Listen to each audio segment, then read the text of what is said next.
Good morning, everyone. Dear students, I am today going to discuss the remaining part of the chapter Local Government.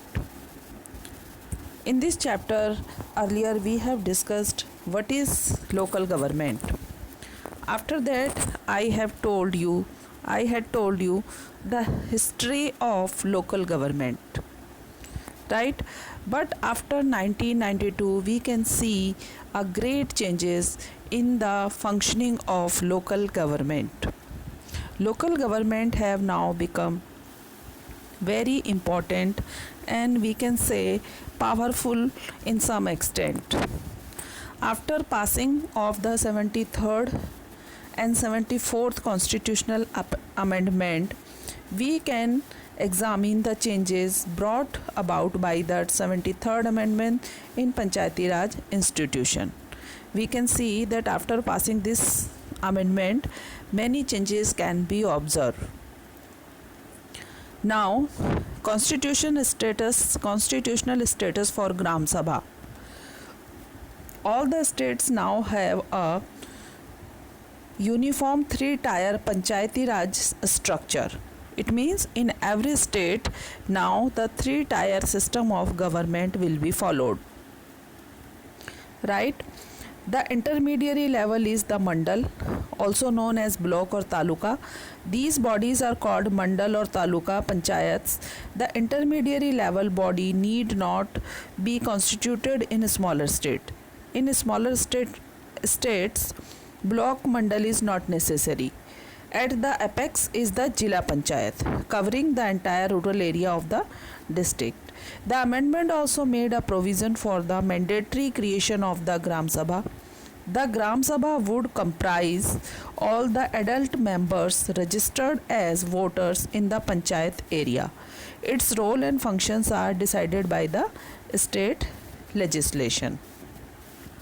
Another feature is elections. Now, all the 3 levels of Panchayati Raj institution are elected directly by the people. The term of each Panchayat body is 5 years. In the state government, if the state government dissolve the Panchayat before the end of its 5-year term, fresh elections must be held within 6 months of such dissolution. This is an important provision that ensures the existence of elected local bodies. But before the 73rd amendment, in many states, there used to be indirect elections to the district bodies and there was no provision for intermediate elections after dissolution. पहले ऐसा होता था कि एक बार election होने के बाद अगर किसी वजह से पंचायत को डिसॉल्व कर दिया गया है तो दोबारा से उनके लिए इलेक्शन नहीं होते थे, इनडायरेक्ट इलेक्ट कर दिया जाता था. But now it is mandatory कि अगर पंचायत डिसॉल्व हो जाती है तो दोबारा से फ्रेश इलेक्शन करवाने होंगे 6 महीने के अंदर. अगला जो फीचर है 73rd कॉन्स्टिट्यूशन का, बेटा इसमें one important thing is that 73rd constitutional amendment जो है वो रूरल एरियाज़ के लिए है, ग्राम पंचायत के लिए, और जो 74th अमेंडमेंट है वो रूरल एरियाज़ के लिए है, नगर पालिका और म्यूनिसिपल कॉरपोरेशंस के लिए. तो इसमें जो अब इम्पॉर्टेंट चीज़ें कर दी गई हैं, पहला तो क्या कर दिया गया है, हर स्टेट में 3-टायर सिस्टम होगा गवर्नमेंट का. दूसरा, इलेक्शंस कंपलसरी होंगे. तीसरा, इसमें सीट्स को रिजर्व कर दिया गया है.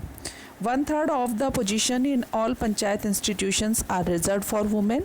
Reservations of scheduled caste and scheduled tribes are also provided for at all the 3 levels in proportion their population. If the state find it necessary, then they can provide for reservations for the other backward classes known as OBCs. अगर ज़रूरत पड़ती है तो OBCs को भी reservation दिया जा सकता है. इसमें वुमेन के लिए जो है ना 1/3 सीट्स रिजर्व कर दी गई हैं और मोस्टली ये वुमेन क्या होती हैं, अध्यक्षास भी होती हैं, चेयरपर्सन या फिर जिनको हम सरपंच बोलते हैं. नेक्स्ट जो है वो है transfer of subjects. Transfer of subjects में क्या है, 29 subjects which were earlier in the state list of subjects are identified and listed in the 11th schedule of the constitution. These subjects are to be transferred to the Panchayati Raj institution. These subjects were mostly linked to development and welfare functions at the local level. The actual transfer of these functions depend upon the state legislation. Each state decides how many of these 29 subjects would be transferred to the local bodies. Let's see these 29 subjects. यहाँ पर इन्होंने 74th constitution amendment दिया है, इसको हम बाद में discuss करेंगे. अभी हम देखते हैं वो 29 सब्जेक्ट्स जो 11th शेड्यूल के अकॉर्डिंग विलेज पंचायत को स्टेट गवर्नमेंट हैंड ओवर करेगी. ये देखो बेटा, बहुत सारे subjects have been given here, 29 subjects in total.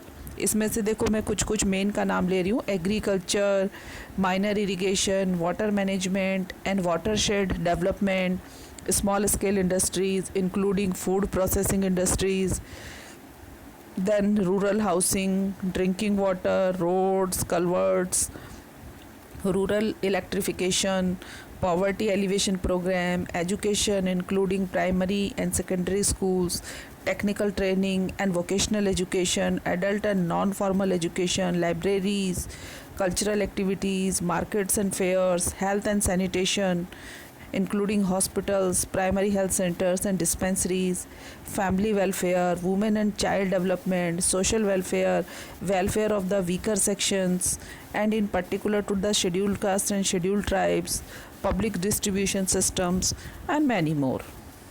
These are the subject of village panchayat. The provision of the 73rd amendment were not made applicable to the areas inhabited by the Adivasis populations in many states of India. In 1996, a separate act was passed extending the provisions of the panchayat system to these areas. Adivasi areas के लिए अलग law बनाया गया है. Many Adivasi communities have their traditional customs of managing common resources such as forest and small water reservoirs, etc. Therefore, the new act protects the rights of these communities to manage their resources in ways acceptable to them. For this purpose, more powers are given to the Gram Sabha of these areas. An elected village panchayat have to get the consent of the Gram Sabha in many respects. The idea behind this act is that local traditions of self-government should be protected while introducing modern elected bodies. This is only consistent with the spirit of diversity and decentralization. ये जो village panchayat को जो powers दी गई हैं, इसमें से जो आदिवासी areas हैं वहाँ पर स्पेशली ये ध्यान रखा गया है कि उनके जो कस्टम्स हैं, उनके जो रीति रिवाज हैं, वो किसी तरह से भी हर्ट ना हो और वो अपनी डाइवर्सिटी और अपनी कल्चर को मेंटेन रख सकें. इसमें जो अगली पावर है वो है स्टेट इलेक्शन कमिश्नर्स. हर स्टेट में इलेक्शन कमिश्नर जो है ना अपॉइंट किए गए हैं, separate election commissioners state wise. वो क्या करेंगे? Responsible conducting elections to the panchayati raj institutions. Earlier this task was performed by the state administration which was under the control of the state government. Now the office of the state election commissioner is autonomous like the election commissioner of India. However, the state election commissioner is an independent officer and is not linked to nor is this officer under the control of the election commission of India. एक ही independent election commission होगा state level का जो पंचायत के elections को conduct कराएगा. Then अगली जो power है वो है state finance commission. The state government is also required to appoint a state yes I'm just showing you, wait.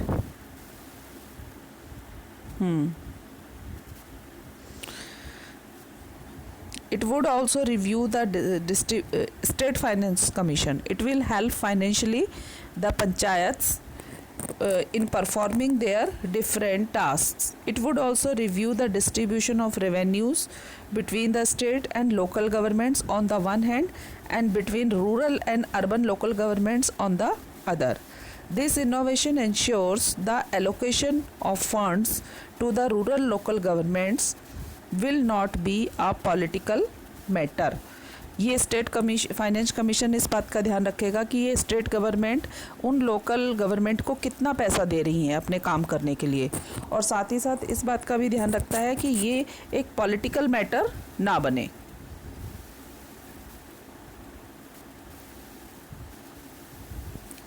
Yes अब हम पढ़ेंगे बेटा 74th कॉन्स्टिट्यूशनल अमेंडमेंट के बारे में. What is an urban area. Urban area क्या होता है? It is very easy to identify a big city like Mumbai और Kolkata, but it is not so easy to say this about some very small urban areas that are somewhere between a village and a town. The Census of India defines an urban area as having a minimum population of 5,000, कम से कम 5,000 की जनसंख्या हो किसी भी शहर को identify करने के लिए. देखो ये फीचर्स दिए हैं कि कम से कम 5,000 लोग रहते हों. At least 75% of male working population engaged in non agricultural occupations. उस जगह के रहने वाले 75% मेल कम से कम खेती में काम ना करते हों, एग्रीकल्चर में काम ना करते हों. साथ ही साथ a density of population of at least 400 person per square kilometre. Village से ज़्यादा सिटी में डेंसिटी होती है पॉपुलेशन की. About 31% of India's population lives in urban areas. In many ways, the 74th Amendment is a repetition of 73rd Amendment, except that it applies to urban areas. 73rd की तरह ही है 74th Amendment भी, लेकिन बस फ़र्क इतना है कि ये रूरल एरिया अर्बन एरिया के लिए बनाया गया है. इसमें भी सेम वही चीज़ें होंगी सारी. रिजर्वेशन होगा, इलेक्शंस होगा, डायरेक्ट इलेक्शंस होंगे, ट्रांसफ़र ऑफ सब्जेक्ट्स है, स्टेट इलेक्शन कमीशन है, स्टेट फाइनेंस कमीशन भी होगा इसके लिए. ये सब इसमें इनकॉर्पोरेट किए गए हैं इस अमेंडमेंट में भी, जो नगर पालिकाज और म्यूनिसिपल कॉरपोरेशन के लिए एप्लीकेबल होगा.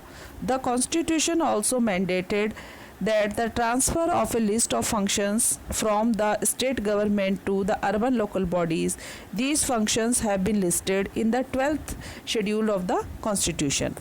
देखो इसमें 12th शेड्यूल में जो अर्बन लोकल गवर्नमेंट होंगी उनके क्या काम होंगे. ये वाला तो पेज था बेटे, पंचायत के जो काम हैं, जो सब्जेक्ट्स हैं 29 यहाँ पर दिए हैं. यहाँ पर इन्होंने 12th शेड्यूल के अकॉर्डिंग जो अर्बन लोकल गवर्नमेंट होगी उसके क्या काम होंगे ये इसमें सारे दे रखे हैं. ऑलमोस्ट सिटीज़ के बारे में, urban planning and town planning. उसके बाद है देखो कैटल पाउंड्स, ये थोड़ा सा विजिबल नहीं है. Yes, regulation of land use and construction of buildings, planning of for economic and social development, regulation of slaughter houses. यानी कि वो सारे सब्जेक्ट जो एक सिटी से रिलेटेड है वो सब इसमें यहाँ पर दिए हुए हैं इस 12th शेड्यूल में जो सिटी से रिलेटेड हैं. Right. Implementation of the 73rd and 74th Amendment. All states have now passed a legislation to implement the provision of the 73rd and 74th Amendments during the 10 years since these amendments came into force. Most states have had at least 2 rounds of elections to the local bodies. States like Madhya Pradesh, Rajasthan and a few others have in fact held 3 elections so far. Today there are more than 600 Jilla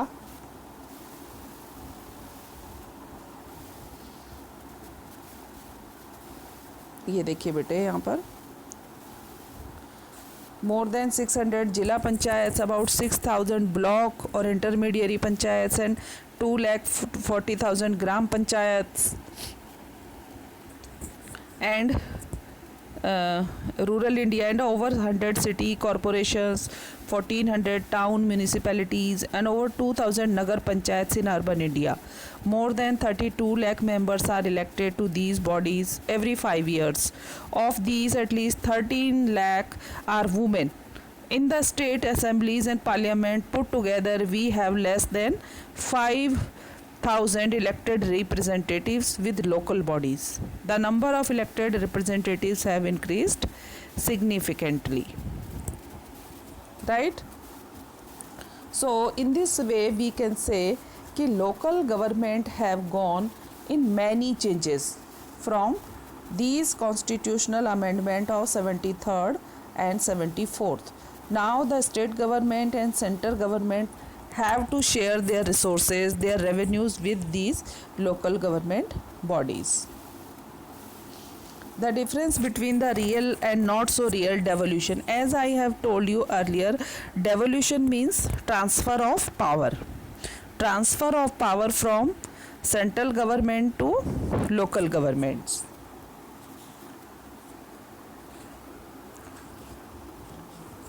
You can see the differences here. अगर real devolution होता है, सच में power का सही ढंग से distribution होता है, तो वहाँ पर क्लियर रोल होता है हर एक का, क्लियर रोल असाइनमेंट. लेकिन जहाँ पर से दिखावे के लिए डिवोल्यूशन होता है, वहाँ पर क्या होता है, स्कीम्स में दिखाया जाता है खर्चा.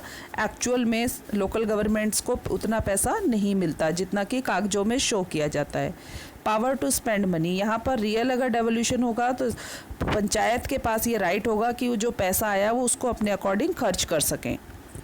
लेकिन अगर सच में डेवोल्यूशन नहीं है तो वहाँ पर क्या करते हैं, कुछ सरकारी अधिकारियों को भेज देते हैं डेपुटेशन पर. वहाँ पर इसमें जो रियल डेवोल्यूशन में टैक्स लेने की पावर होती है, इसमें है अपनी मर्जी से पैसा खर्च करने की कैपेसिटी होती है, डिस्क्रेशन होती है. Power to hire fire and control staff.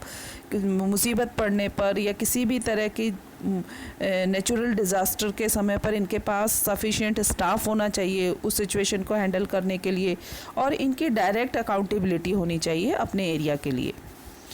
दूसरी साइड में आप देख सकते हैं सारा का सारा इसके opposite things. So these constitutional amendment assigned as many as 29 subjects through local governments. All these subjects are related to functions linked to local welfare and developmental needs. The experience with the functioning of local government in the past decade has shown that local government in India enjoy limited autonomy to perform the functions assigned to them. Many states have not transferred most of the subjects to the local bodies. This means that the local bodies cannot really function in an effective manner.